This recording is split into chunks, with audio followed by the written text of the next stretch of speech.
Hey friends, happy Sunday. I am Abby and I am committed to providing you with doses of motivation and positivity through 90 seconds in the Word. Listen, I am still in Brazil. This is my last full day and then I head back to the U.S. Tomorrow. And it has been an amazing time, not just to celebrate my friend, but an amazing time to just step away, to connect with God. 2 days in a row, I got up at sunrise to lift my prayers to Him, and I am just grateful again for this opportunity to get away. Um, but I'm never going to leave you hanging. So before I set off for anything I do today, I wanted to make sure that I came to you with a word. We are still talking about faith, and today's verse comes again from James, the book of James, and we are in chapter 1, and this time we're taking a look at the third verse.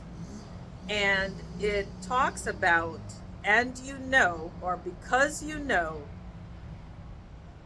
the testing of your faith produces perseverance. Some versions say it produces patience. Some say it produces steadfastness. But it's all saying the same thing. Now, in order to appreciate verse 3, we have to take a look at verse 2 and verse 4. Now, verse 2 in the book of James, chapter 1, talks about consider it pure joy when we face trials of many kinds. And that's life, right? We're going to face trials. So it's saying that we should consider it joy. And you're like, wait a minute, how am I supposed to be joyful when I'm going through trials?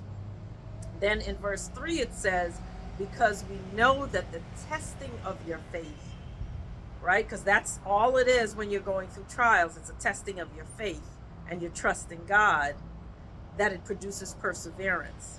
So then now we have a different way of looking at things when our faith is being tested. That I can come out of the situation with more perseverance, with more patience, and more steadfastness. But it's not done yet, because if we look at verse 4, it says that perseverance, you want to allow perseverance to run its course. Basically, I'm ad-libbing, so that you may be complete, mature and complete, lacking nothing.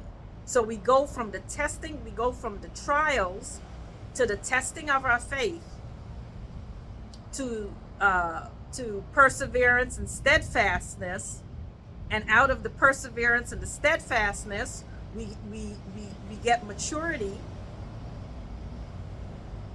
right? We get a complete work done in us, so that then we lack nothing. And isn't that amazing good news? So then all of a sudden now we can look at the testing of our faith. Let me grab my thing. Sorry. We can look at the testing of our faith with a whole different set of eyes. What is God trying to do in me in this moment and in this space?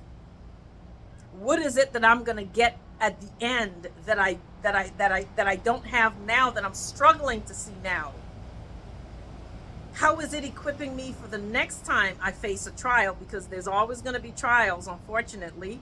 I was sharing with my friend this morning, we live in a fallen world. The righteous and the unrighteous can suffer. The difference is whether we are taking the journey with God, without God, and the level of our faith. Because we already know that faith can move mountains. We know that when we believe it, we can receive it in prayer.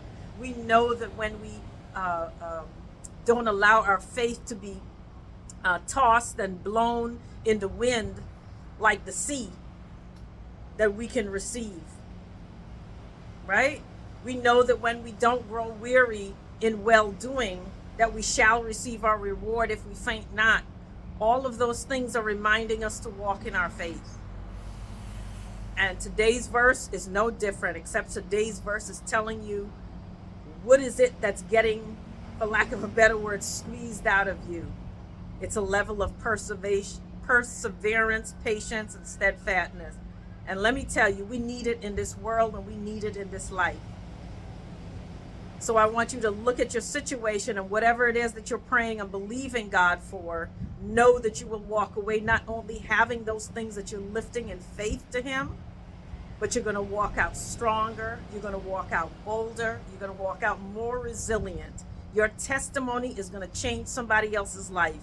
And the next time a trial comes, because it will, you'll be able to be a different person going in, because now you have a testimony and you have something to look back on for where God worked in your life.